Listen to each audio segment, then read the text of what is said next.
Os cientistas descobriram que se trata de um novo tipo de coronavírus. O Brasil superou neste sábado a marca de 100 mil mortes por Covid-19. O Conselho Nacional de Educação decidiu nesta terça-feira estender a permissão para as aulas à distância até o fim de 2021. Muitas crianças e adolescentes têm sentido dificuldades para se adaptar ao ensino à distância. O Pantanal Mato-Grossense enfrenta o maior incêndio dos últimos 22 anos. E com a pandemia, itens básicos de consumo em todo o Brasil tiveram um aumento de preço. Esquece, sua vida normal não vai existir por muito tempo. Não vai ser normal, porque não poderá ser.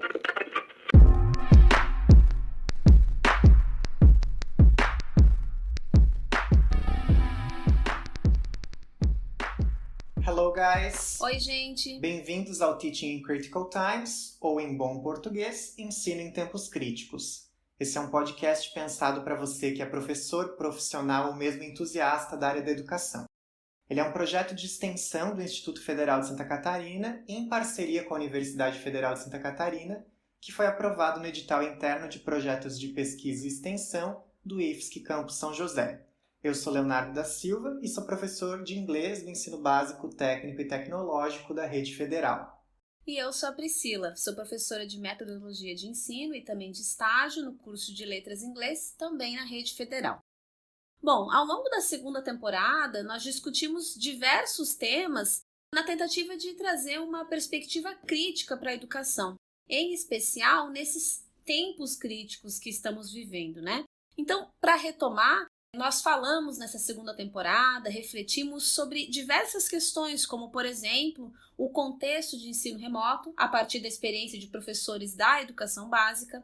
Também falamos sobre a importância da autoria docente, sobre desafios de ser um educador crítico em contextos reacionários. Focamos ainda na importância de promovermos um ambiente de ensino e aprendizagem que seja inclusivo, e em especial na importância de abordar questões de gênero e de sexualidade na escola. Falamos, inclusive, sobre a importância da escola no processo de desenvolver um olhar crítico frente aos textos midiáticos, em especial se a gente considerar esse contexto de fake news, né, que a gente tem vivido, a gente chama até de uma era das fake news, né? E também tivemos um episódio que focou na importância de trabalharmos a educação ambiental de uma perspectiva crítica. E, por fim, refletimos sobre o conceito de translinguagem, a sua contribuição para uma perspectiva crítica no ensino. Bom, e essas nossas conversas, os nossos episódios, eles trataram de temas pautados pela realidade em que estamos vivendo.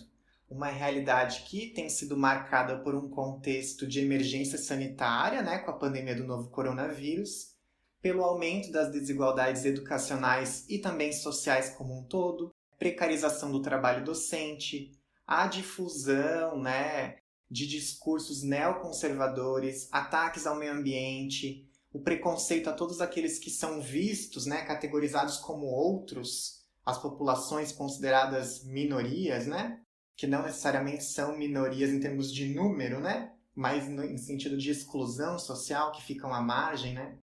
Então é pensando em todo esse contexto, né, que a gente quer, nesse episódio final da temporada 2, refletir sobre o espaço e o lugar do ensino crítico. E para dialogar conosco hoje, contamos com a participação de 2 professores que trabalham com perspectivas críticas no ensino, Leina e Daniel. Bom, a Leina Jucá é licenciada em Letras e também mestre em Linguística Aplicada pela Universidade Federal de Minas Gerais. Ela é doutora em Estudos Linguísticos e Literários em Inglês pela Universidade de São Paulo, a USP, e teve período sanduíche pela CAPES na Pennsylvania State University, lá nos Estados Unidos.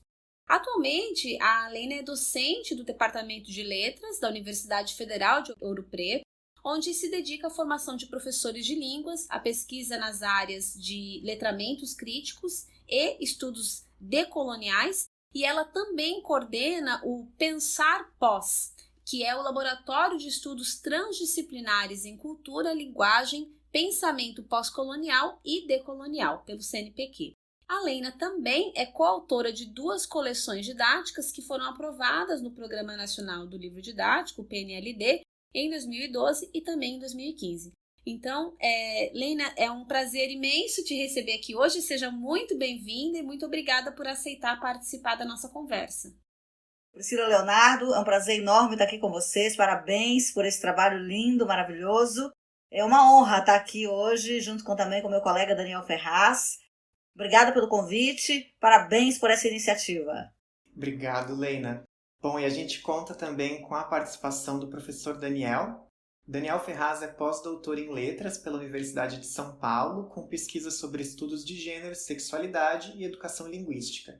Ele é doutor em Letras em Inglês pela Universidade de São Paulo, com pesquisa sobre novos letramentos, novas tecnologias e educação crítica de língua inglesa, e mestre em Letras em Inglês pela mesma instituição, com pesquisa na área de letramento visual. Ele foi pesquisador com bolsa sanduíche CAPES na University of Manitoba, Canadá, no Canadá, né? É docente no Departamento de Letras Modernas da Universidade de São Paulo e do Programa de Pós-Graduação em Estudos Linguísticos e Literários em Inglês da FEFELESH USP. Ele coordena o Grupo de Estudos sobre Educação Linguística em Línguas Estrangeiras da USP CAPES, né? Daniel, obrigado por aceitar o nosso convite. É um prazer contar com a tua presença e com a tua participação aqui hoje. Muito obrigado, Leonardo e Priscila. É uma honra, como disse a Leina.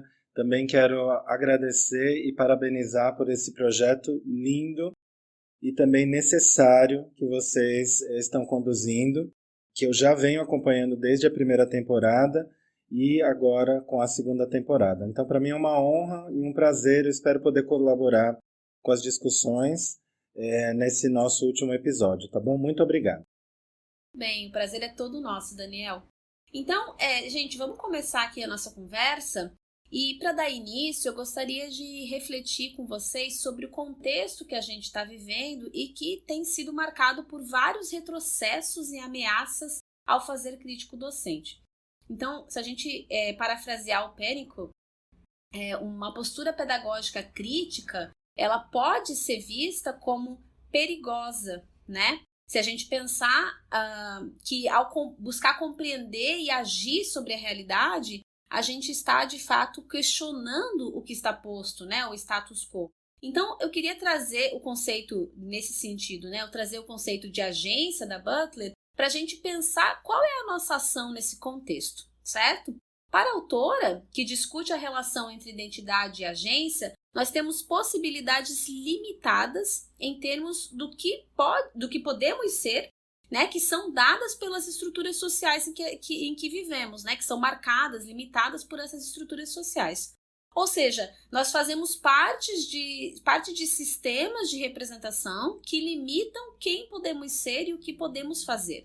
Mas, ao mesmo tempo, a Butler salienta que isso não quer dizer que a gente vai viver à mercê desses sistemas de representação, uma vez que é possível produzir diferentes significações, né, através dos atos performativos, que podem, então, promover subversão e mudança do que está posto. Então, ela fala dessa questão da agência, né? E se a gente traçar um paralelo com o contexto educacional, tentar trazer esses conceitos teóricos para o contexto educacional, nós podemos dizer que há diversas forças estruturantes que podem limitar o trabalho docente, pensando em alguns exemplos, né? Documentos educacionais, a percepção social acerca da educação e do trabalho docente, algumas tentativas de censura e ameaças, né, do direito de cátedra que a gente vem vivenciando nos últimos anos, né? Mas essas forças estruturantes, elas não podem, ou pelo menos não devem, determinar a ação docente, uma vez que existe, eu acredito, né, que possa existir alguma possibilidade de agência. Então, eu gostaria de, considerando toda essa reflexão, perguntar para vocês como que pode o professor desenvolver e exercer essa agência? E quais são as possibilidades, frente ao contexto complexo que estamos vivendo, disso se concretizar? Então, primeiro, eu estou sugerindo a reflexão, né, do que é, então, pertencer a uma área crítica. Eu acho que isso é muito importante. sempre com a assunção do perigo da dicotomia, né? Eu sou crítico dentro da minha visão crítica, do que eu estou entendendo como crítico, e existe um outro que não é crítico.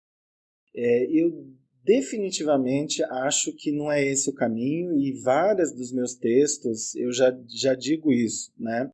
Bom, quando você nos pergunta, então, como desenvolver agência, né? Aí eu vou na mesma esteira, de discussão, digamos, né? Então, primeiro, para mim, qual é a nossa visão de crítica, né? Por exemplo, para Clarissa Jordão, num texto de 2010, que ela fala de hibridismo e cidadania, ela resgata Baba.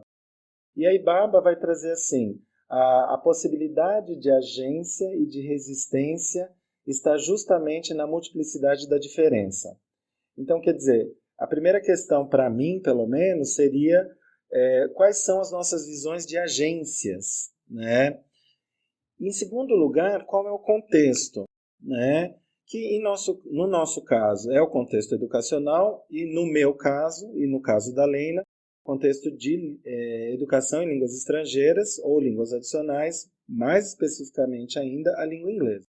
Então, uma das visões de cidadania que eu gosto, que é essa ideia de agência, que está ligada com cidadania, é essa agência ativa, agência participativa, em que você sai um pouquinho desse domínio da ação, né? E aí eu vou citar Jordão de novo, nesse texto de 2010, que ela fala assim, mais ampla do que a ação específica, né, ou necessariamente visível, né? Então, a agência, as pessoas respondem assim, não, a agência é fácil, a agência é agir, né? É uma ação, enfim.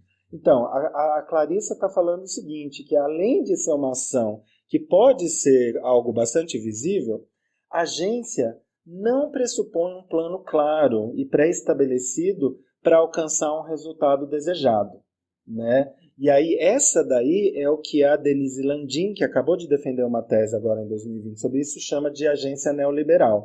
Eu achei muito interessante. Claro que ela já está relendo outros autores, né? E a agência, então, refere-se a uma ação, ok, mas ela é construída no processo discursivo de construção de sentidos, né? Na produção e estabelecimento desses discursos que, olha só, categorizam pessoas, ideias, conhecimentos e formas de conhecer. Então veja que a agência como uma produção de discursos, né? Aí ela está bastante conectada para mim com a visão de Butler, essa ideia de performatividade, né? Então a agência ela não é necessariamente algo que é um produto que você vai buscar. Ela é uma coisa que vai acontecendo o tempo todo nas práticas linguageiras, nas práticas, né? Então, enquanto eu estou conversando aqui com vocês e conversando com quem está nos escutando, eu estou praticando a minha agência. Quer dizer, a agência ela está imbuída no que eu estou fazendo, nas minhas palavras. Embora possa parecer que não, né? Possa parecer que não. Qual é a ação que você está fazendo, né? A ação é justamente discutir, problematizar questões que envolvem a educação.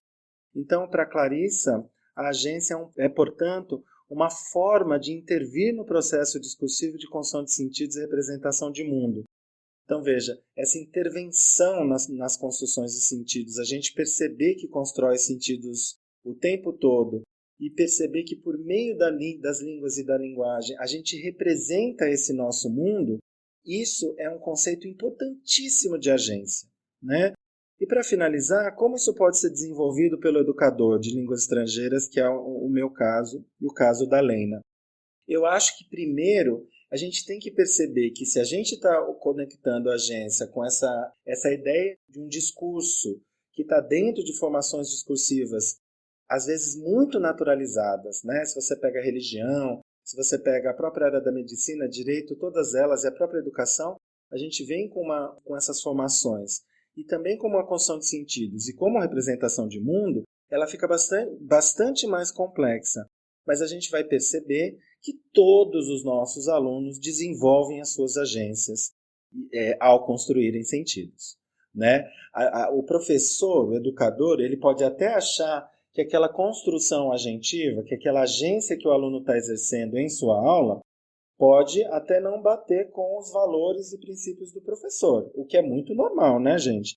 Mas está sendo construída ali uma visão de mundo, está sendo construídos sentidos por meio de discursos e, portanto, uma agência sendo fomentada e construída. Aí, em termos práticos, eu acho que algumas práticas pedagógicas, elas fomentam muito mais essa visão, essas visões de agência que eu estou trazendo, baseadas em Homi Bhabha, Jordão e diversos outros autores. Para mim, o que eu tenho feito? Por exemplo, a negociação do currículo, porque envolve ter ali a participação do aluno, as decisões sobre esse currículo. Logo no comecinho do curso, enquanto encontro o curso. Se der tempo e vocês quiserem, eu posso aprofundar nesses exemplos em meio à pandemia. Aprendizagem é sistema de avaliação, né? E mesmo a inclusão do tema agência em qualquer disciplina, seja ela uma disciplina linguística, seja ela uma disciplina considerada mais formativa, né? Ou, por exemplo, como língua e cultura, estágio supervisionado, etc.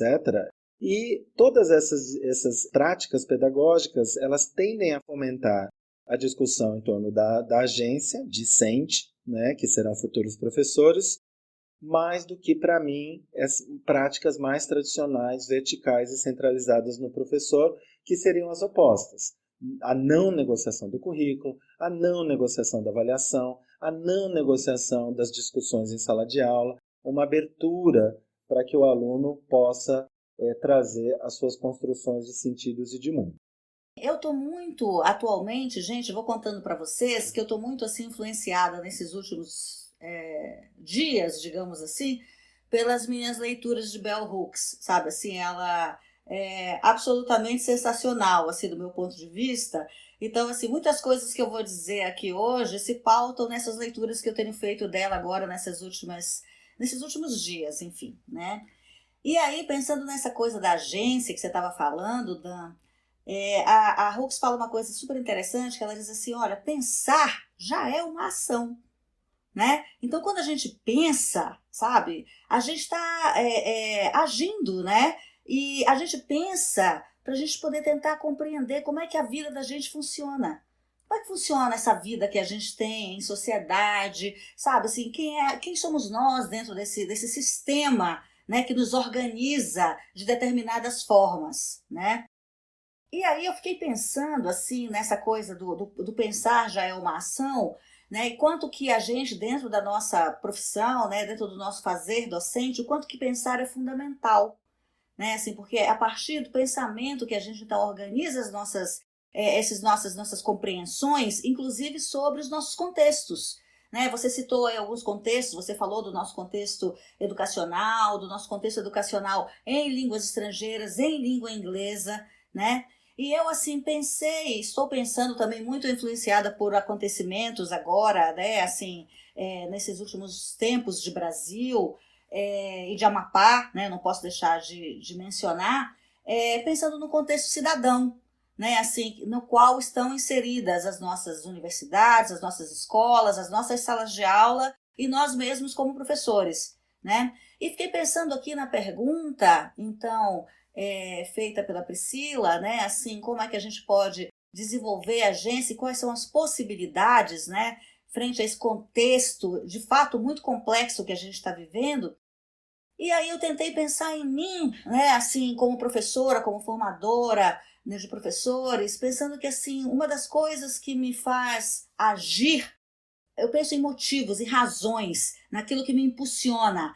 Não necessariamente, como disse você, né, pensando em produtos, mas pensando também no pensar como uma coisa performativa, nos nossos discursos como ações também, não só naquilo que a gente faz, mas também naquilo que a gente diz, naquilo que a gente pensa, nas nossas interlocuções, né?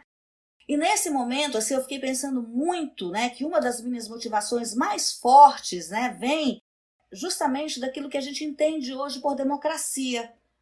O Brasil se diz um país democrático e a gente vive hoje com sensações várias e também com muitos limites impostos por várias frentes, né? Claro, nós somos todos limitados, aí, como já disse a Butler, mas a gente tem uma possibilidade, a gente tem possibilidades de ação, né? Então, assim, eu fiquei pensando muito nessa história da democracia e de uma educação que tende justamente à manutenção, é uma tendência educacional, até porque daí vem a escola, né? Justamente dessa manutenção do status quo, né? Assim, essa tendência que a gente tem a promover e a manter por meio da educação, né? Então, preconceitos, perpetuar sistemas de dominação, né? Assim, tipo racismo, machismo, homofobia, etc., né? E como que justamente quando a gente opta, ou quando, não sei se é opção é a palavra, porque eu acho que hoje para mim já não é mais uma opção, já é condição de existência, né? É o trabalho que a gente chama então de crítico. Crítico para mim, então, assim, você estava dizendo como é que então que a gente define essa coisa do crítico, né? Eu fico pensando que é justamente a gente se pôr ali para pensar, refletir, né? Assim, sempre duvidando, sempre ali suspeitando que algo não vai bem, né? Suspeitando se aquilo que está posto, que está dito, precisa ou deve ser necessariamente assim, e como que chegamos a este ponto, né? Como que chegamos neste contexto complexo ao qual a Priscila se refere, né? Então, assim, aí eu fico pensando que, claro, que quando a gente pensa numa educação crítica ou numa educação mais progressista, que leva em conta a democracia, né, que tem como princípio a igualdade, né, que leva em conta a justiça social, obviamente nós seremos atacados. Né? Essa educação vai ficar sob ataque, é óbvio, né, porque justamente ela é contra-hegemônica. E aí, daí vem uma valorização, que eu acho que a gente precisa olhar para isso, dos espaços públicos de educação. A escola, né, a universidade pública, porque é justamente nesses espaços que a gente visa, que a gente tem uma liberdade maior na construção do conhecimento, no desenvolvimento da criticidade, né, e assim, e que nos dá justamente a possibilidade de contestar, a possibilidade de problematizar, a possibilidade de repropor, né, assim, de refletir, né? Então, assim, é uma educação que não visa apenas, aí pensando na agência neoliberal da Denise Landim, né? Mas que, assim, é uma educação que não visa apenas a aquisição de informação, só para que nós tenhamos, então, ascensão econômica ou possamos ser consumidores mais potentes de um mercado, né, que se põe aí, que se impõe sobre nós. Né? Então, assim, eu fico pensando, assim, também que a nossa tentativa é de fazer essa educação contra-hegemônica justamente em prol da manutenção dessa ideia de democracia que tem em si esse princípio da igualdade, da justiça social. Né? A democracia não está dada, ela não está posta. Não é um direito seu inato, sabe? É preciso que a gente lute por ela. Né? E aí quando a gente pensa assim, como é que a gente pode, quais são as nossas possibilidades, a Hooks faz uma proposta bacana, né? Ela faz assim, olha, é preciso se arriscar, né? Assim, é preciso que a gente se arrisque, sabe? E se arriscar, eu acho que nos termos dela, vem muito ao encontro de uma coisa que você diz aí, né? Que assim, nessa possibilidade de educação crítica, o aluno, ele tem voz, né? Assim, a voz dele está posta ali, o espaço para a voz dele está dado, né? Assim, deixa de existir uma construção que deveria ser supostamente hierárquica na sala de aula, em que o professor talvez trouxesse o conhecimento e o aluno fosse aquela coisa bancária do Freire, né? Mas assim, em que há, na verdade, um diálogo, em que a gente aprende e a gente ensina simultaneamente. Né? Então, assim, que somos todos atores deste processo de construção de conhecimento e de aprendizagem. Né? Então, assim, são alunos agentes, né? São pessoas que, de fato, têm muito a dizer, muito a ensinar e muito a aprender. E nós também, docentes, ou seja, somos todos dentro dessa lógica, né?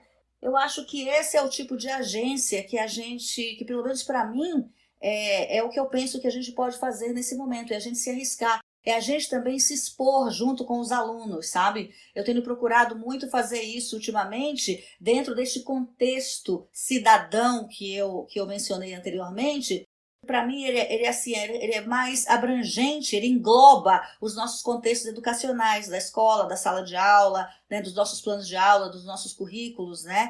Então, assim, é um contexto maior e mais amplo e no qual eu tenho tentado também praticar as minhas formas de agência, né? Pensando que aprendemos em todos os espaços, né? Agora, em contextos educacionais, certamente os contextos públicos de educação, a escola, a universidade, nesse caso, né, os formais, são aqueles que nos dão esta possibilidade maior, né? Então, assim, eu acho que por isso é preciso, também neste caso, agir arriscando-se para manter o nosso direito a esses espaços, como a escola pública e a universidade pública. Só para finalizar, que fico pensando que dentro das nossas salas de aula, né, dentro dos nossos contextos menores, digamos assim, no sentido de que é a nossa sala de aula, que são os nossos alunos, é o nosso ensino de língua, né, as formas como nós vamos agir, elas também vão depender muito de quem são aqueles alunos que a gente tem diante da gente, né, da nossa possibilidade de estabelecer diálogos com esses alunos, estabelecer juntos também quais são as nossas possibilidades de agir, né, de pensar e de construir coisas juntos, porque muitas vezes só para contradizer aquela velha coisa da fórmula, né? Não há um jeito único, não há uma forma, eu não tenho uma resposta única para dar a essa pergunta, né?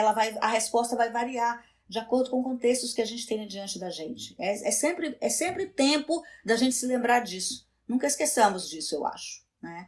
Então, eu acho que vai mais ou menos por aí. Acho que é isso. Arriscar é a palavra, eu diria. Eu acho que as considerações que vocês trouxeram nos fazem refletir sobre muitas coisas, né? Uma delas que eu gostaria de pontuar é isso que vocês trouxeram sobre como refletir também faz parte do processo de agência, né? E eu acho que isso está bastante conectado com o conceito de praxis do Freire, né? Em que reflexão e ação, teoria e prática, eles não estão desconectados, né? Acho que exercer, né, para que a gente exercer a criticidade, que é essa análise do contexto, essa reflexão e ação sobre o contexto, é uma forma de exercer agência, né? Então, uma agência que não vai ser no sentido neoliberal, vai ser uma agência crítica, né? E achei muito interessante também pensar na agência não só dos professores, mas também dos alunos, né? Como criar esse espaço de construção coletiva, colaborativa e não hierárquica, né? Pensando um pouco nisso, também pensando sobre o que vocês trouxeram sobre essa saturação do termo crítico. A gente usa crítico para se referir a muita coisa e com diferentes significados, né? E a importância de a gente refletir, e refletir de uma maneira crítica, né? Eu queria que vocês, se pudessem, né, talvez abordar um pouco. Vocês já falaram um pouco sobre isso, mas se pudessem aprofundar sobre a importância de a gente adotar uma perspectiva crítica nesse momento, mas também o que seria essa perspectiva crítica, quais seriam os princípios norteadores, né? E claro, se vocês quiserem fazer paralelos com a sua prática, já que ser crítico também é algo situado, né? Então, se vocês quiserem trazer exemplos, podem ficar bem à vontade. Então, eu pensei em compartilhar com vocês essas 3 ideias da Valquíria Montemor sobre crítica, para a gente começar a conversa, para falar da importância. Eu acho legal a gente falar um pouquinho. Então, a primeira, a Leina acabou de anunciar, de conversar com a gente sobre, que é a ideia do Ricoeur de suspensão das verdades. Então, uma ideia muito importante de crítica é perceber que, vou reforçar de novo o que a Leina acabou de dizer, perceber que tem alguma coisa ali que está estranha, eu ainda não sei o que é, né? Mas eu vou buscar instrumentos, leituras, enfim, vou conversar com a minha família, vou conversar com as pessoas para tentar entender. Então, veja, a crítica nesse sentido, ela não pertence à academia, né? A academia até pode chamar de educação crítica, mas assim, esse sentido de crítica é da vida. É você suspender alguma coisa que está aqui na sua realidade e olhar com esse olhar que nós estamos chamando de crítico, mas é um olhar investigador, de tentar entender. Então, isso é crítica. E aí estou recuperando esses conceitos da Valquíria. O segundo, que eu acho muito interessante também, é a de ruptura, que ela também traz de novo o Ricoeur. Então, para a Valquíria Montemor, relendo o Ricoeur, a gente tem assim um hábito, né? Esse hábito ele foi moldado por conta das nossas histórias, das nossas vivências, da educação, da nossa família, da nossa religião. Então, quer dizer, a gente tem esse hábito que é muitas vezes naturalizado de olhar para as relações sociais de uma maneira assim, eu aprendi dessa forma, então é assim. Então, para a Valquíria, quando a gente faz um processo de romper com esse hábito,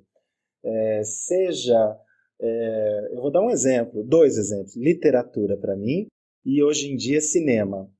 Então veja, para mim hoje em dia esses 2 são potenciais enormes para a gente romper com alguma coisa que a gente achava assim, nossa, mas isso era tão normal e de repente você assiste a um filme e fica completamente impactado, né? Você sai diferente. Antes, pré-pandemia, a gente saía do cinema meio tonto, assim, né? Agora a gente só vê em casa. Então aí você tem que fazer um chá, tem que fazer um café para pensar. Então veja, a gente às vezes nem percebe que essa ruptura foi tão importante, porque ela mudou o jeito de você olhar. Ela mudou o seu hábito interpretativo, como diz a professora Valquíria. E o terceiro é a construção de sentidos. Então, a partir dessa ruptura, construir novos sentidos sobre o que você pensava da vida, daquela relação ou de algum problema que você teve. Olha, para mim, todos esses sentidos de crítico são da vida, né? Então, ela não é necessariamente pertencente a uma esfera da academia. Agora, nós como acadêmicos, formadores de professores ou como professores, né, de todos os âmbitos, aí sim seria muito interessante a gente começar a perceber que essas, né, Leonardo, voltando à sua pergunta, essas perspectivas críticas dentro do ensino seriam muito, muito transformadoras, né? Você trazer uma cena de cinema que você achou muito interessante, eu posso dar vários exemplos. Eu gosto hoje em dia de usar O Poço, que é esse filme incrível para a gente falar de tanta coisa bacana, diferença social, diferença de classe, a questão da alimentação, da comida, o próprio Bacurau, enfim, aí eu gosto de trazer a trilogia, o Dogville, o próprio Manderley, para falar de escravidão, enfim.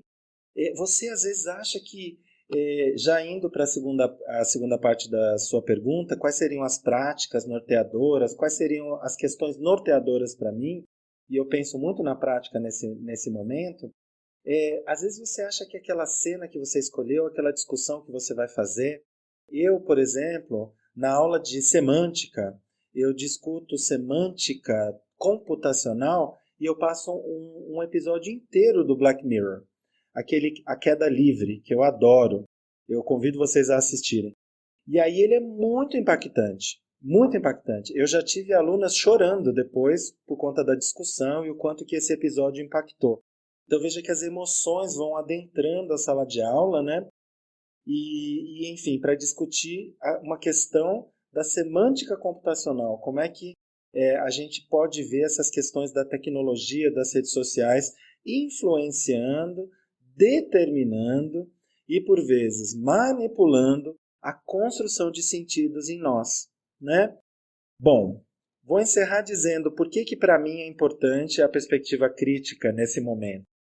Olha, a gente está vivenciando um Brasil de 2020 e desde 2019 muito triste. A gente já pode até dizer, muitos vão dizer que ele já era triste antes. Tudo bem, é uma perspectiva, uma interpretação muito possível.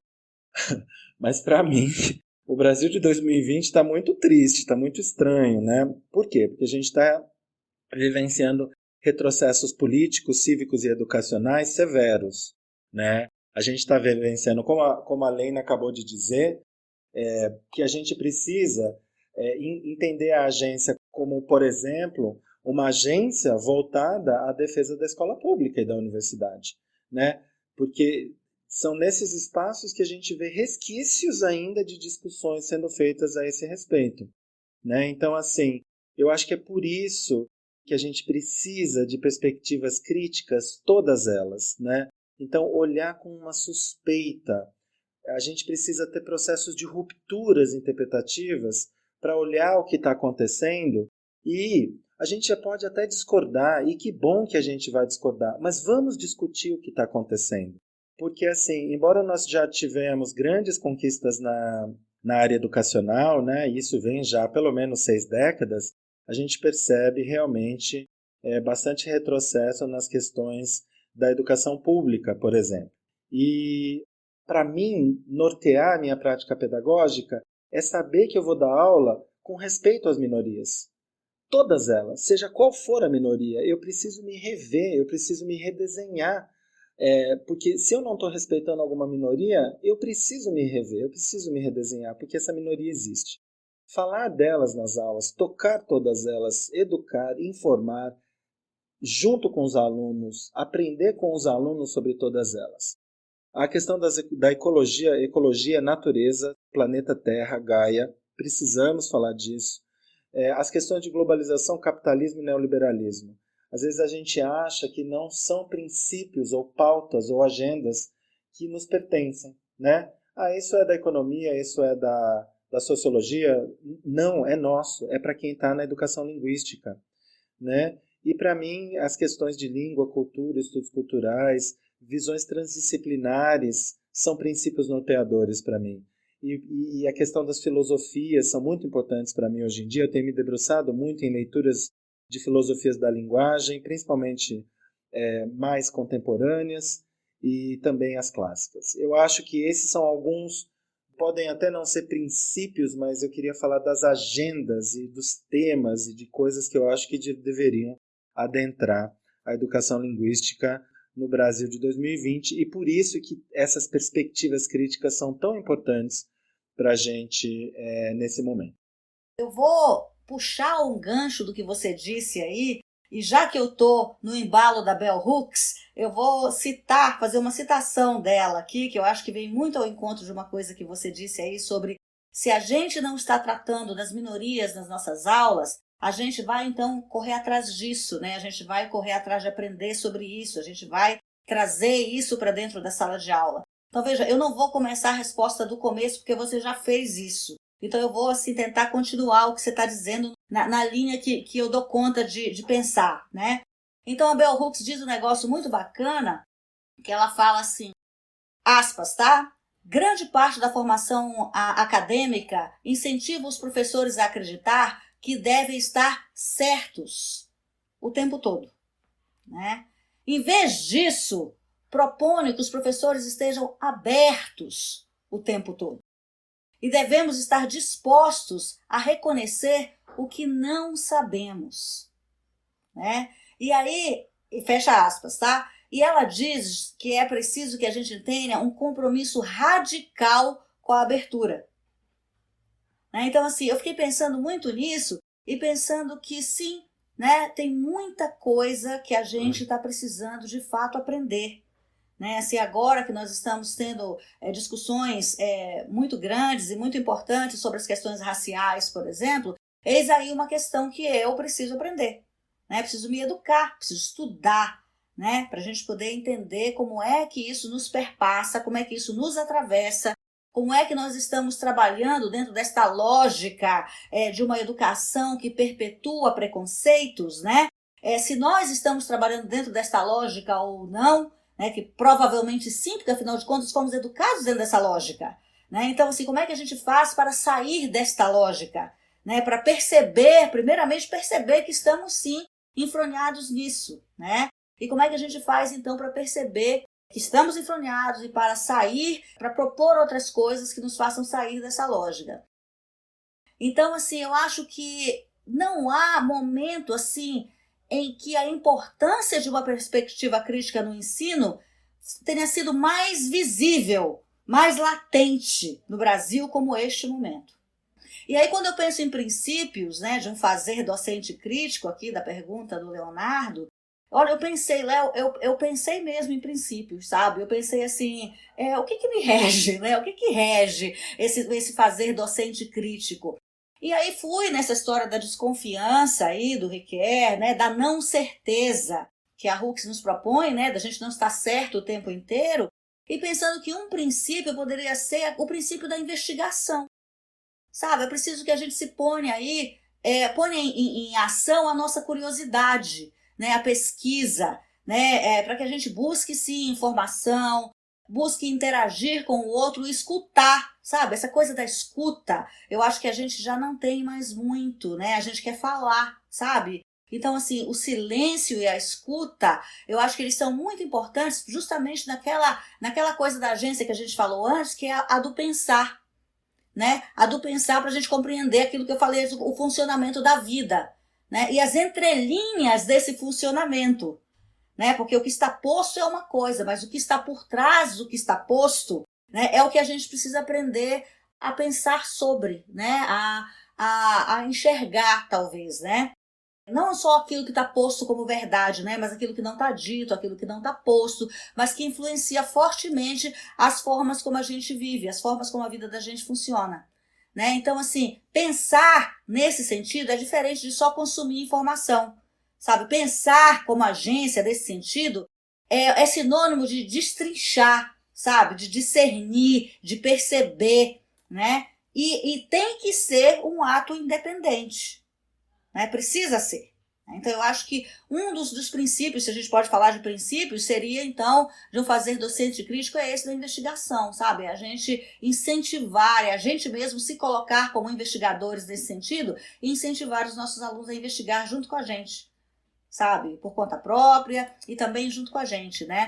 Eu acho que uma outra coisa super importante também que o Daniel disse de alguma forma, mas que eu gostaria também de dizer do meu jeito, assim, que eu chamaria também de princípio da humanidade, sabe? É quando a gente entende que que nós somos seres humanos, sabe? Pessoas, seres, né? Pessoas que têm limites, têm necessidades, têm sonhos, têm desejos. E quando a gente se interessa de verdade pelo outro, sabe? Não é aquele bom dia do "Ei, tudo bom? Tudo bem", sabe?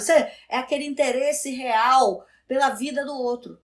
Eu agora, com tudo que está acontecendo no Amapá, eu fiquei me perguntando, eu tive a tal da empatia, né, que agora eu demando das pessoas quando aconteceram, por exemplo, as tragédias de Brumadinho e Mariana? Qual é o nível da nossa humanidade nesse sentido, sabe?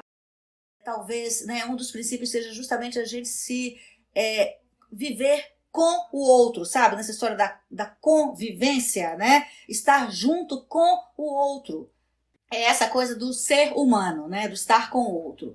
Eu acho que assim, esse tem a ver também com essa outra coisa que eu chamei de princípio da educação, né? Que é justamente a gente então se educar para suspeitar, para buscar, para investigar, para viver com o outro, para se interessar de verdade pelo outro, né? E também, nesse sentido, construir conhecimentos, né? Dentro daquela ideia de ecologia de saberes do Sousa Santos, né? E assim, também para a gente compreender o mundo, mas não apenas compreender no sentido intelectual, sabe? Mas também para a gente sentir o mundo com as nossas emoções. Compreender, construir conhecimento também passa por aí, sabe? Passa por a gente aprender a sentir, né? E não apenas a pensar, de forma que a gente possa desaprender determinadas formas de estar no mundo e passar a aprender outras formas. Então eu acho assim que o princípio da educação passa por a gente trazer, por a gente estar ciente, preocupado, né, com as minorias dentro das nossas salas de aula, né? Então eu acho que esse também é um outro princípio, né?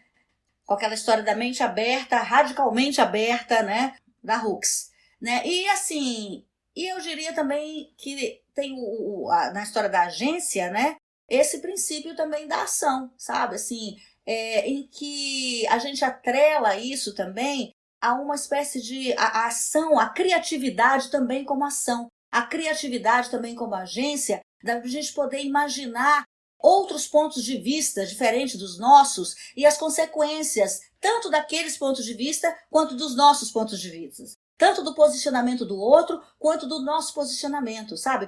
Imaginar isso e ter também uma espécie de disponibilidade, sabe? De determinação, de coragem para desobedecer o que está posto e agir em conformidade com aquilo que a gente entende que seja preciso transformar, né? Talvez assim esse princípio da ação requer uma espécie de inteligência estratégica, sabe? De quando agir, como agir, né? Ainda que seja no pensamento, na reflexão, nas várias formas de performatividade que a gente estava falando antes, relacionadas a Butler, né? Então, quando trabalho com ensino de língua, por exemplo, na universidade, no nosso currículo antigo, que o currículo acabou de mudar, né, a gente tinha muitos alunos da licenciatura em língua portuguesa que tinham obrigação, tinham como disciplina obrigatória língua 1 e língua 2. E quando eles chegavam, nesse caso, na sala de aula, eles vinham munidos de muita insegurança, de muita incerteza, de muito medo, sabe? De ter que cursar uma disciplina que, enfim, o inglês com todo o seu histórico, com toda a sua capa, digamos assim, né, de domínio, de soberba, de poder, enfim, né? Então os alunos eles vêm com essa ideia na cabeça, sabe? Eles vêm entendendo inglês desta forma, né? E é muito interessante como na construção das nossas aulas, na construção da nossa convivência, eles vão aos poucos entendendo que eles podem sim, né, assim, errar, falar, tentar, né, tentar, sabe aquela coisa, só tentar, né? Então essa construção dessa proximidade com o aluno é visível, né? Assim, eu fico vendo assim nas turmas, né? E eu fico já fiquei me perguntando uns semestres atrás, por que isso acontece? Como é que isso acontece? O que eu tenho feito para que isso aconteça aqui dentro dessa sala de aula? Como é que esses alunos chegam aqui tão assim acanhados, tímidos, amedrontados e saem daqui com um pouco mais de segurança, né? Talvez nem para falar inglês, sabe? Mas simplesmente para se entender capazes de, né? Então, um semestre de língua não os faz falantes de língua nenhuma, mas pode fazê-los donos da possibilidade de, né? Então, assim, eu acho que eu me peguei dizendo na sala de aula para eles, eu dizia, né, para os meus alunos, olha, eu não espero que vocês saiam daqui falantes de inglês ou saiam daqui sabedores, né, desta língua, mas eu espero que vocês tentem, né, assim, então, assim, é só isso, né? E eu acho que esta liberdade, na verdade, de se sentir capaz, né, que tira as pessoas dessa lógica de que você está sendo educado para estar sempre no lugar do subdesenvolvimento, né? Então, quando você tira as pessoas dessa lógica, quer dizer, eu não tiro ninguém de nada, mas quando você propõe espaços em que as pessoas podem simplesmente se tirar deste lugar, eu acho que isso faz parte de um fazer docente crítico e informado, assim, sobre como é que nós temos sido construídos, como é que as nossas identidades têm sido construídas para que sejam mantidas justamente na submissão, né? No subdesenvolvimento, na fragilidade. Eu acho que é isso. Maravilha, gente. Tudo que vocês trouxeram, né, tanto o Daniel quanto a Leina, me lembraram muito alguns dos princípios que o Graham Crooks ele elenca, né, para o fazer crítico, né? E aí é interessante porque vários desses princípios que ele traz na prática do professor crítico, vocês mencionaram tanto na resposta da pergunta anterior quanto nessa, né? Há alguns exemplos como a questão da agência crítica, da promoção do diálogo crítico, da ideia do currículo negociado, da gente trazer temas geradores que vão partir do contexto de ensino, né?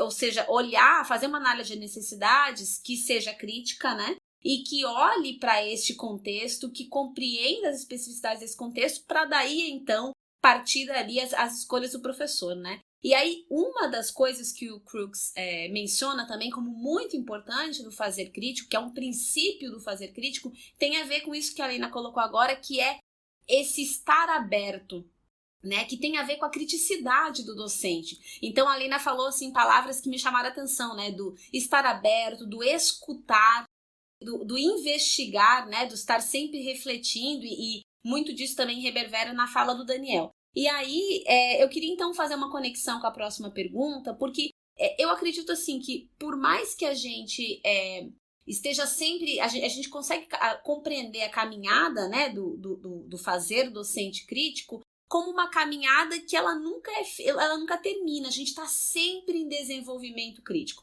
E é muito importante a gente entender desta forma para que a gente possa compreender que não existe uma receita, né, para o fazer crítico, para o professor crítico. E sim, é sempre um processo do estudar, como vocês bem trouxeram, do compreender os diferentes contextos que muitas vezes você não compreende, até porque ele não é seu, ele não faz parte da sua realidade, né? Então a gente tem sim que fazer o exercício de ir atrás e de entender o que acontece nesse contexto que não é o seu, para que você não perpetue, né, injustiças e para que você possa buscar, através do seu fazer docente, formas de desafiar algumas dessas questões. Então, pensando nisso, né, e relacionando com esse estar aberto que a Lena trouxe, entendendo que o desenvolvimento crítico ele é um processo contínuo, eu queria, então, que vocês compartilhassem com a gente as suas trajetórias enquanto educadores críticos, né? Para que a gente possa pensar nas suas experiências ao longo das suas vidas e tentar entender como que essas experiências, de alguma forma, contribuíram para o seu desenvolvimento crítico enquanto cidadãos e também enquanto educadores. Eu fiquei pensando, assim, quantos intelectuais, por exemplo, indianos a gente tem aí na nossa área, né? E como que os intelectuais negros agora também estão finalmente emergindo. Não emergindo, porque na verdade eles já estavam, mas já estão visíveis, né? Graças a Deus, finalmente, né? E fiquei pensando como que isso... Pensei também numa pergunta que o Limário me fez na minha defesa de doutorado, e juntando isso tudo, né, eu fiquei pensando então nessa história das experiências ao longo da vida que contribuem para o desenvolvimento crítico da gente como cidadão e como educador. E eu não poderia deixar de mencionar, por exemplo, o fato de que eu nasci na Amazônia, né? Eu acho assim que nascer na Amazônia, viver na Amazônia, num estado como o Amapá, né, assim, que na verdade está distante, né, do Brasil, entre aspas, né, faz com que a gente olhe para o Brasil como se a gente estivesse fora dele, sabe? É uma sensação de pertencimento e despertencimento, se é que essa palavra existe, simultaneamente. Então, assim, é uma criação. Quando você nasce num determinado lugar e você cresce ali, você se apega àquilo, você tem um afeto meio que vital com aquele espaço, com aquelas pessoas, com aquela cultura, com aquela forma de ser, com aquela forma de estar no mundo, né? Então, assim, aqueles eram as minhas referências, aquelas eram as minhas referências, né? Dos meus olhares sobre o mundo e sobre o outro. Né? E ainda são, é claro, de certa forma, porque afinal de contas eu não deixei de ser amazônida, eu não deixei de ser amapaense, né? Então, assim, quando você tem a oportunidade, a possibilidade de vivenciar, não é só de ver ou de saber na teoria, sabe? Mas é também de vivenciar outras formas de ser e de estar no mundo, isso contribui para o seu desenvolvimento crítico, porque você começa a entender como é que o outro vive e que existem outras possibilidades de existência, não melhores, não piores, mas apenas outras possibilidades de existência, que talvez até você queira agregar às suas, ou talvez não. Então, assim, naquele momento em que eu vivia no Amapá, eu me achava parte do Brasil. Quando eu me mudei para Belo Horizonte, né, e aí eu comecei a ter uma outra relação com o outro ainda, que era ainda mais diferente de mim, que era o mineiro, né? Mas que não era só o mineiro, era também o sujeito que é habitante do Sudeste brasileiro, que é o que se entende aí, talvez nacionalmente, que está no imaginário, talvez não daquele que vive no Sudeste brasileiro, mas eu quase posso garantir que no imaginário da extra grande maioria daqueles que não vivem no Sudeste brasileiro, o Sudeste brasileiro é o Brasil. E aí eu vim então interagir, me relacionar com este outro diferente brasileiro reconhecidamente como tal. né? E isso também foi uma experiência que tem me ajudado até hoje a desenvolver a minha criticidade, não apenas como, né, educadora, mas também como cidadã, mas também como educadora. Né? Então, assim, e aí a gente começa a perceber, né, como que as nossas formas físicas, emocionais, psicológicas, como que isso tudo é construído, é inventado de alguma forma, né? Então eu fiquei olhando para mim quando eu era moradora só de Macapá, né? E hoje eu olho para mim também como moradora, habitante, interlocutora, né, assim, de outras pessoas em outros espaços, né? Nesse meio tempo eu também fui morar na Itália.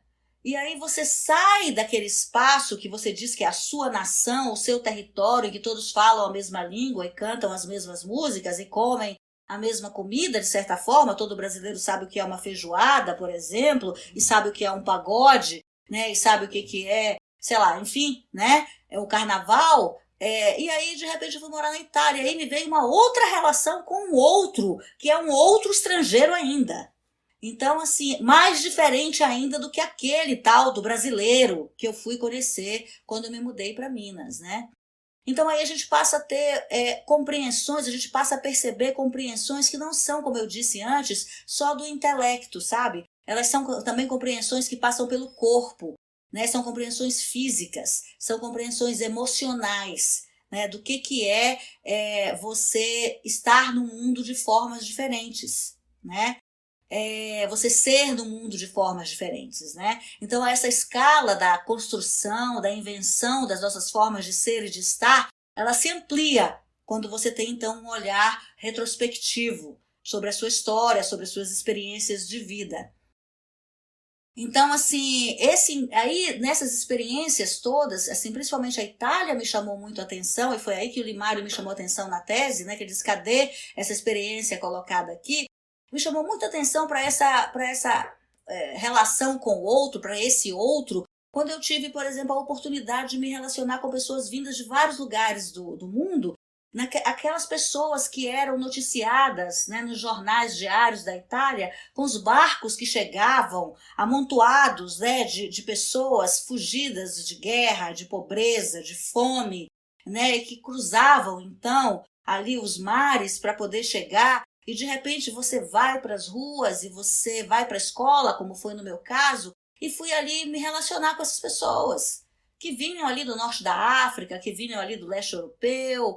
E aí você começa a entender mais ainda o que significa você estar no mundo como um ser desprivilegiado, como um ser privado de direitos, entende? E assim você vai se construindo e construindo os seus olhares, né? É claro que isso tudo faz parte das minhas experiências vivenciadas, assim, como cidadã, como mulher, como pessoa, como ser humano. E aí a universidade, a leitura, a escola, os textos, o doutorado, tudo isso vem dar nomes para essas coisas. Vem agregar a essas vivências conceitos. Vem ajudar a gente a nomear aquilo que a gente vive. E não apenas a só vivenciar, né? Entende? Não apenas a só sentir sem saber dizer o que é. Então, eu acho que agora, neste momento, o que contribui muito para o meu desenvolvimento crítico, né, como cidadã e como educadora, é justamente o que eu mencionei no início. É a luta que hoje a bandeira que eu levanto hoje, né, na luta na qual eu me engajo, que é pela consolidação da democracia. Contra esse desmonte do Brasil, que na verdade, assim, esteve sempre fragilizado desde a invasão, né? Então, assim, eu acho que a gente até brinca de jogo do contente, mas, na verdade, a nossa democracia ainda precisa de muito trabalho, de muito engajamento, sabe? E de muita crítica, de muita criticidade. Não há democracia sem autocrítica, não há democracia sem reflexão, não há democracia sem pensamento, sem discussão, Não há democracia em que a gente não possa avaliar os nossos fazeres, os nossos não fazeres, as nossas ações e a falta delas. Não pode haver, não há. Então, assim, é nisso que eu estou engajada agora e eu acho que é isso que, neste momento, está contribuindo enormemente para esse desenvolvimento crítico sobre o qual vocês perguntam. Eu vou mais ou menos por esse caminho. Eu pensei em falar assim, 3 grandes rupturas. A gente acabou conversando hoje sobre o conceito de crítica como essa ruptura que faz a gente pensar diferente, que a gente está indo nesse caminho sempre retinho, de repente você pega aqui um shortcut, né? Ou outro caminho que nem é tão shortcut assim. Mas, bom, aí eu pensei em falar um que é um acadêmico, né? Um que seria da minha vida pessoal, digamos, né? Não vejo tanta separação, e um que envolve os dois. Então, assim, da minha trajetória acadêmica, definitivamente eu já disse isso em várias lives, etc., que foi o meu encontro com a Valquíria, né? Então, esse encontro, para mim, foi muito feliz por conta que eu ainda, muito jovem, eu fazia graduação em letras, em inglês, e eu queria pesquisar e sempre fuçando coisas, e encontrei a Valquíria, que era uma professora minha da graduação, que eu já admirava muito, né? Então, esse encontro com Valquíria. Mas lá atrás, isso na década de 90, já foi um encontro muito interessante, porque foi a partir dali que eu também comecei a me redesenhar como professor, né? Essas perspectivas que nem necessariamente já se chamavam de críticas na época, mas acho que Valquíria até falava, mas aprendi muito desde então, né? Uma outra pessoa que me influenciou muito foi hoje, que é uma amiga querida, ela se chama Irene Maria Paulino Ribeiro, e com ela também aprendi muito sobre profissão professor, sobre coordenação. Aprendi muito a entender esse mundo neoliberal também, então foi muito interessante, né? E aí, na parte uma segunda ruptura, que seria quando eu comecei a perceber, na minha criação familiar e na minha vida, demorou muito tempo para cair a ficha de que eu sou mestiço, né? Eu tenho esse nome, Daniel Ferraz, mas a minha família da minha mãe é de origem japonesa e a família do meu pai é de origem portuguesa e italiana. E aí, demorou muito para eu ter essa ruptura. E perceber, na minha história, eu já nasci assim, com muitas culturas juntas. E eu cresci com a família do meu pai. Eu tive muito pouco contato com a família da minha mãe, o que é uma pena, porque a cultura japonesa eu perdi. E uma terceira ruptura que é muito, muito importante para mim foi realmente, não a descoberta, mas a percepção da homossexualidade. Então essa foi uma ruptura muito importante na minha vida pessoal, digamos, né? Quando a gente costuma separar vida pessoal e academia, que eu nem sei se é isso, mas muito cedo. Então, muito, muito cedo eu tive esse desafio dessa descoberta de conversar com a minha família, conversar com os meus pais, conversar com os meus irmãos. Então, isso foi uma ruptura muito grande por conta de tudo que a gente já sabe de como a homossexualidade ela é vista em nosso país. Então, eu nasci já numa família totalmente multicultural, né? E mesmo assim que olhavam para isso de uma forma bastante complicada, né? De uma perspectiva ainda muito religiosa, como pecado, como tudo isso que a gente já sabe, né? Que volta com muita força no Brasil de 2020, infelizmente. Então, essa percepção, essa descoberta, essa assunção, esse enfrentamento, esse desafio. Lá, quando eu já tinha de 18, 19, 20 anos, né? Já foi uma ruptura enorme. E demorou quase uma década, quando eu fui para 10 anos de carreira, 10, 15 anos de carreira, que eu comecei a pensar que eu teria que trabalhar com essas questões também nas minhas aulas, né?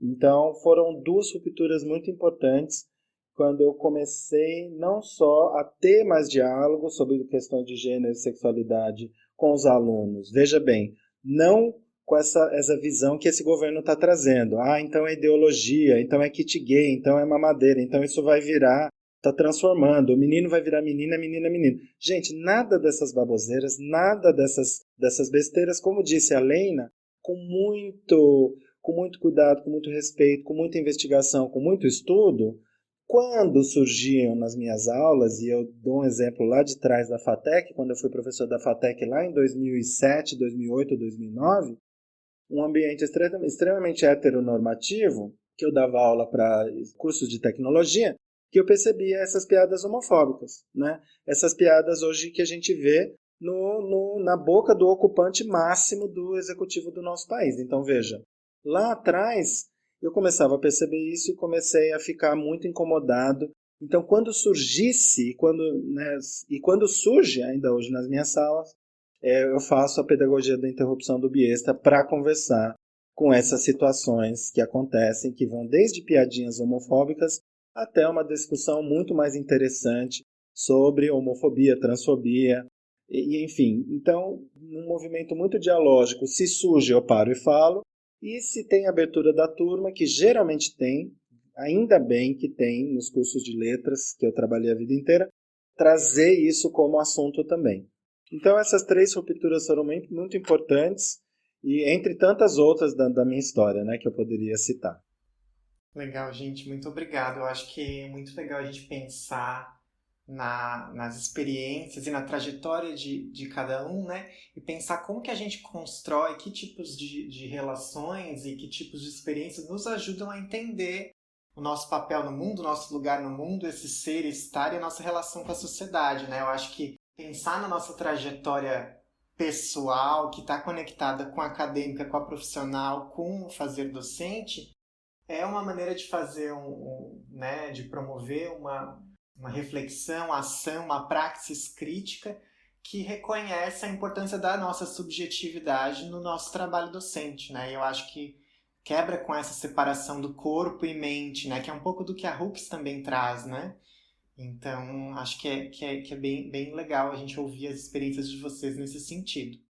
Eu queria agora que a gente pensasse um pouco no contexto da pandemia, né? Porque a gente tem refletido nos episódios sobre as desigualdades que tem, né? Que já existiam, mas que têm aumentado ainda mais no contexto da pandemia do novo coronavírus, né?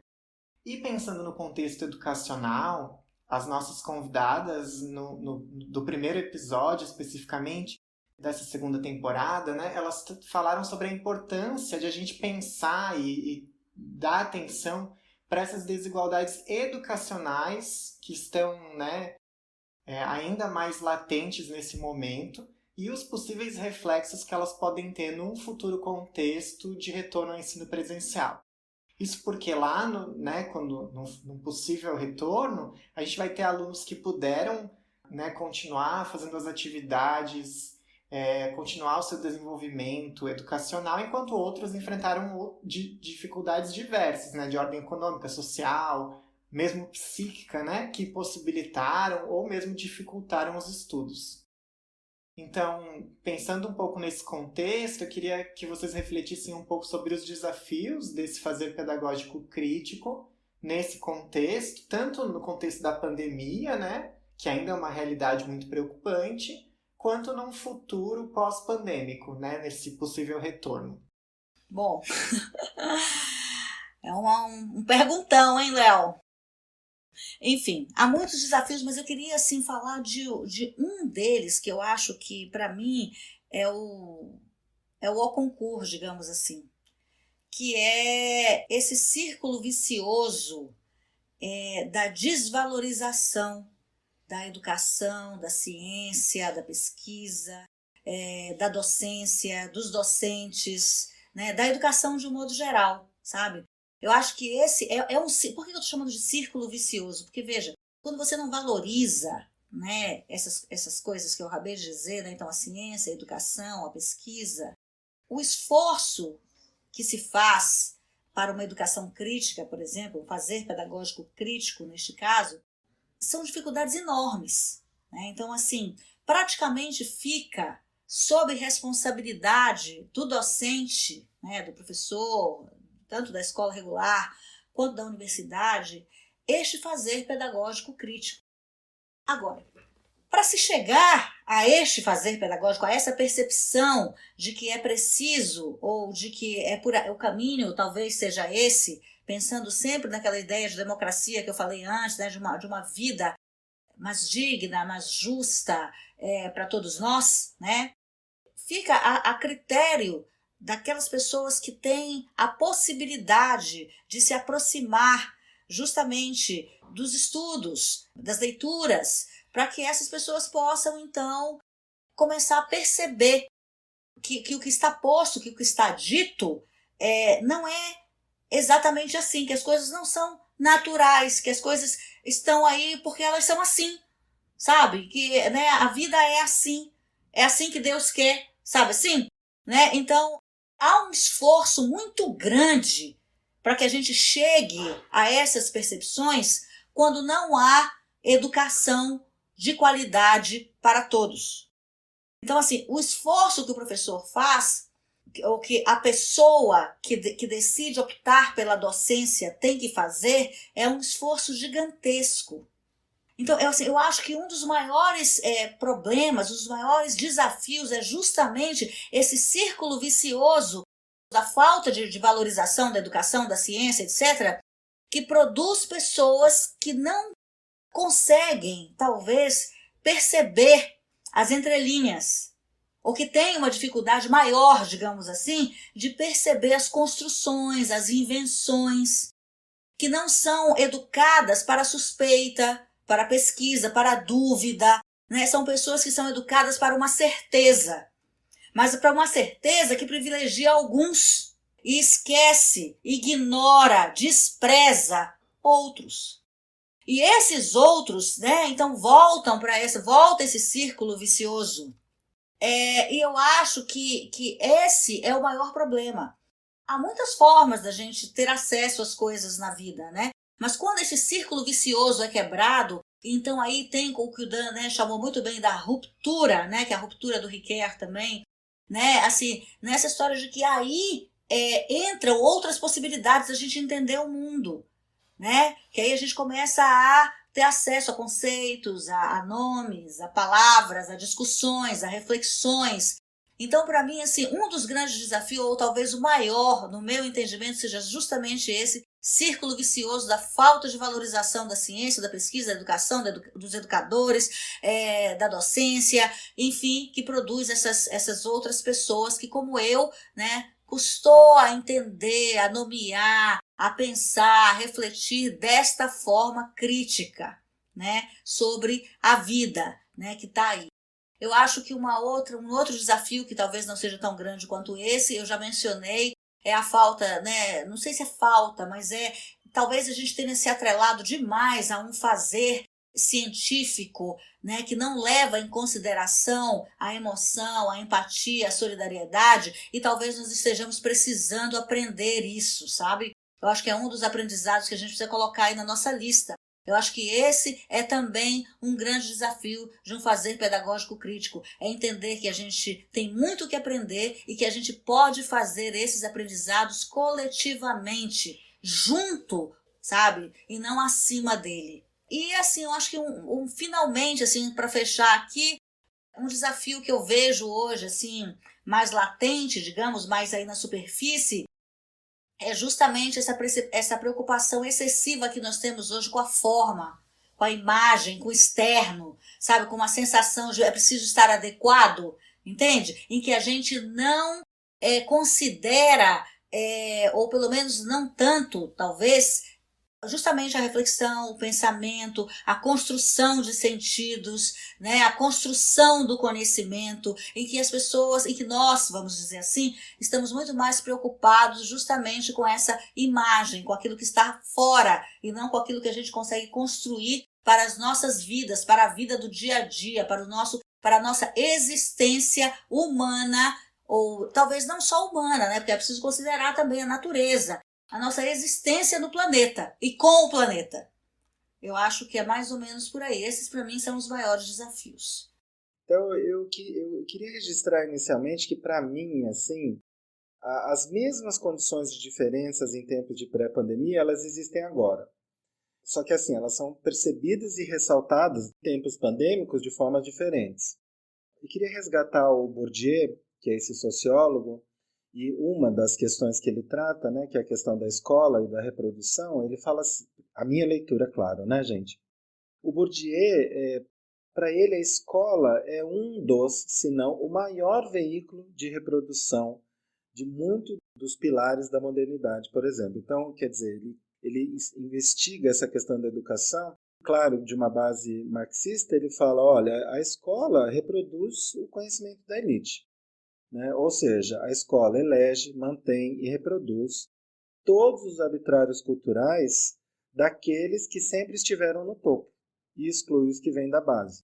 Então parece tão óbvio perceber que tudo isso, né, já vem acontecendo há muito tempo, essas disparidades que são visíveis, né, em épocas de pandemia, mas que eu queria só chamar a atenção para o fato de que elas já existem há muito tempo, desde a consolidação do que a gente entende como modernidade, países, estados-nação.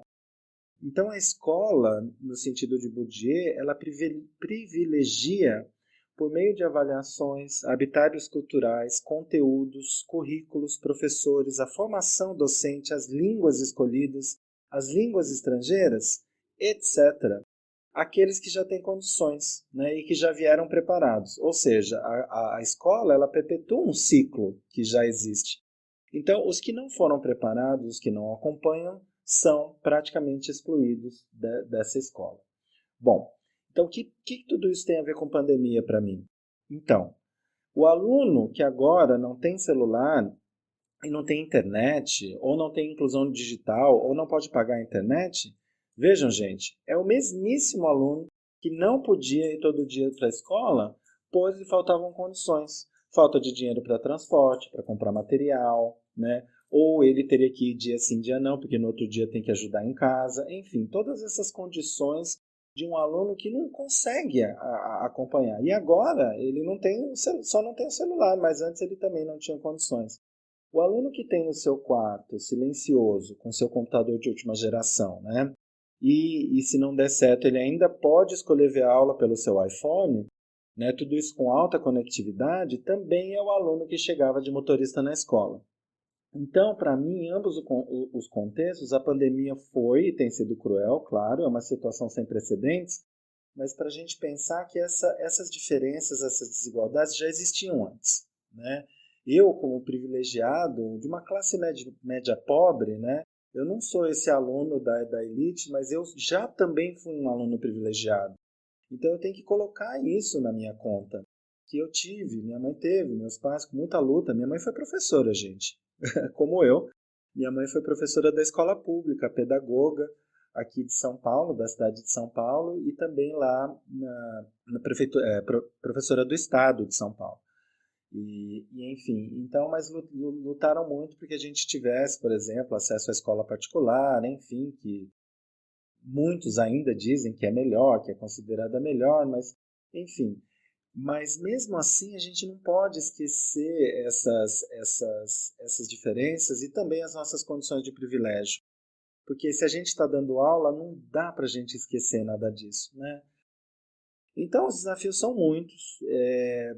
Acho que quando a gente contextualiza a educação, como a Leina falou, dentro de todas essas questões, são imensos, são hercúleos os desafios, pelo menos nessa perspectiva que eu estou colocando. E aí, para encerrar, o que eu penso, então? Por conta de tudo isso, o futuro pós-pandemia continua. E os desafios que vêm antes, que se alargam agora, eles vêm assim duplamente, triplamente para nós, pós-pandemia.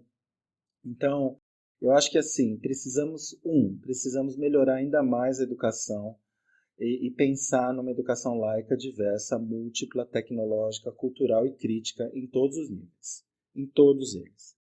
Nós precisamos repensar esse modelo de sociedade capitalista neoliberal em que muitos têm tudo e nós, os mais outros muitos, têm quase nada.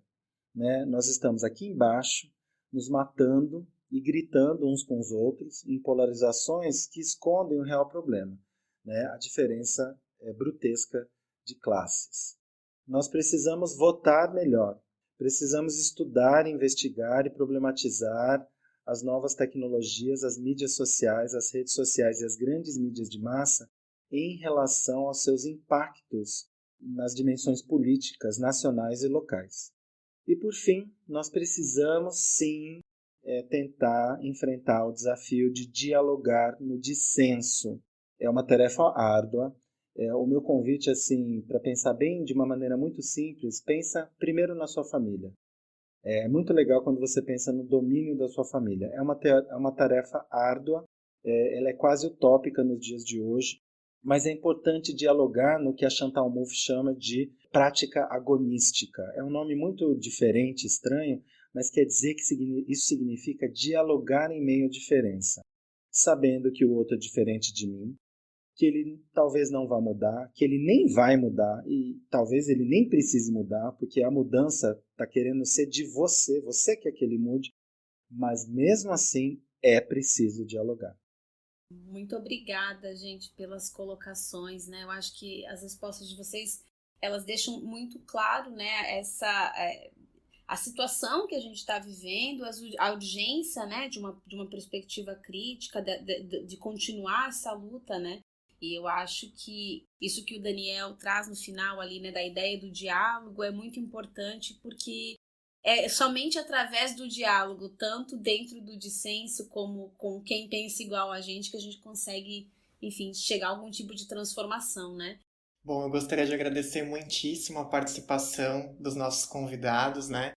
E para usar algumas das palavras-chave que eu acho que vocês trouxeram hoje, com as considerações riquíssimas, né, que nos ajudam a refletir e pensar no contexto atual, queria agradecer, então, porque vocês demonstraram também na fala e nas contribuições, né, a importância da abertura, do diálogo, da reflexão, da troca, né, para a gente entender a complexidade e a importância desse diálogo, principalmente dentro desse contexto que é complexo, que é dissidente, né? E a importância desse engajamento e dessa agência, né? Então, acho que essas para mim, foram algumas palavras-chave de toda essa discussão. Então, agradeço mais uma vez e ficamos muito gratos assim, com a disponibilidade, com essa oportunidade de dialogar com vocês. Muito obrigado. É isso aí, gente. Muito obrigada pela discussão, foi bastante rica e continuamos as conversas em outras oportunidades.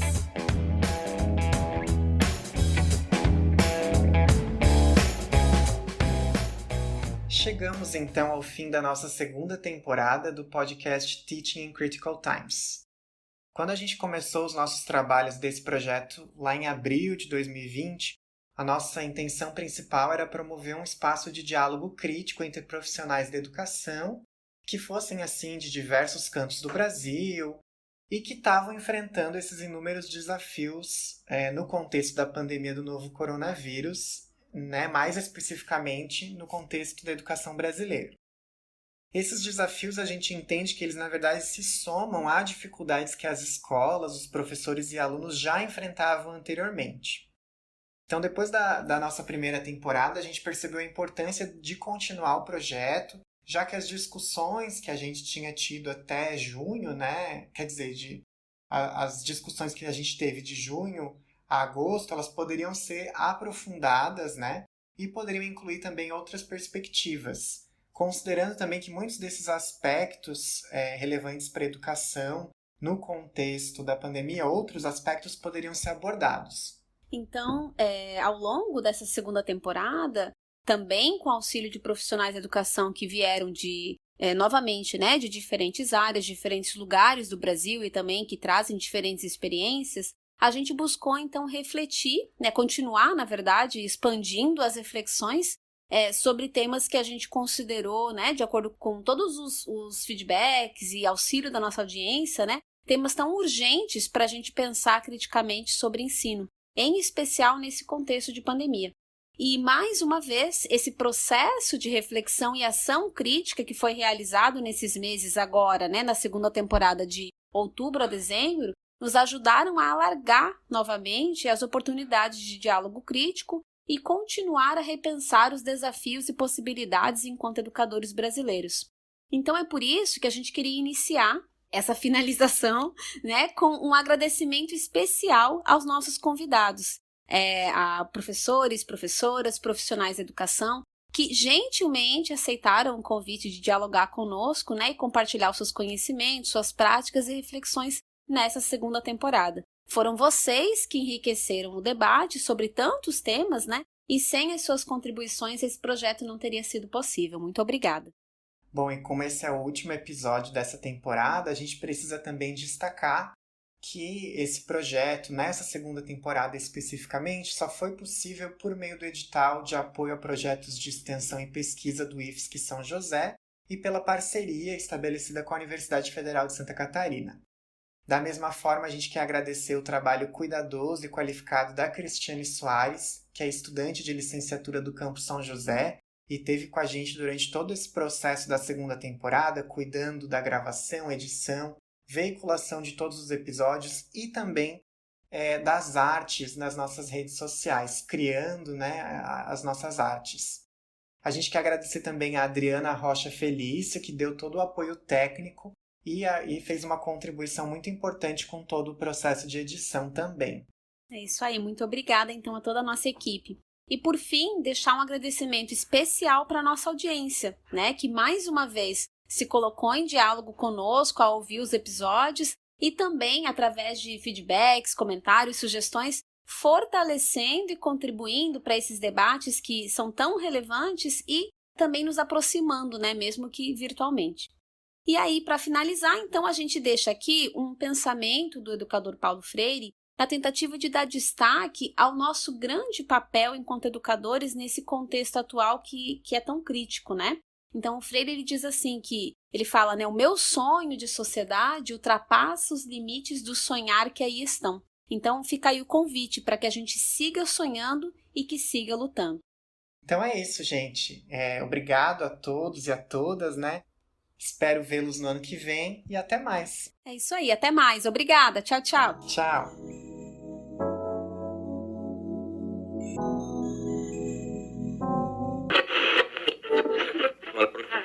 In case I don't see ya, good afternoon, good evening, and good night.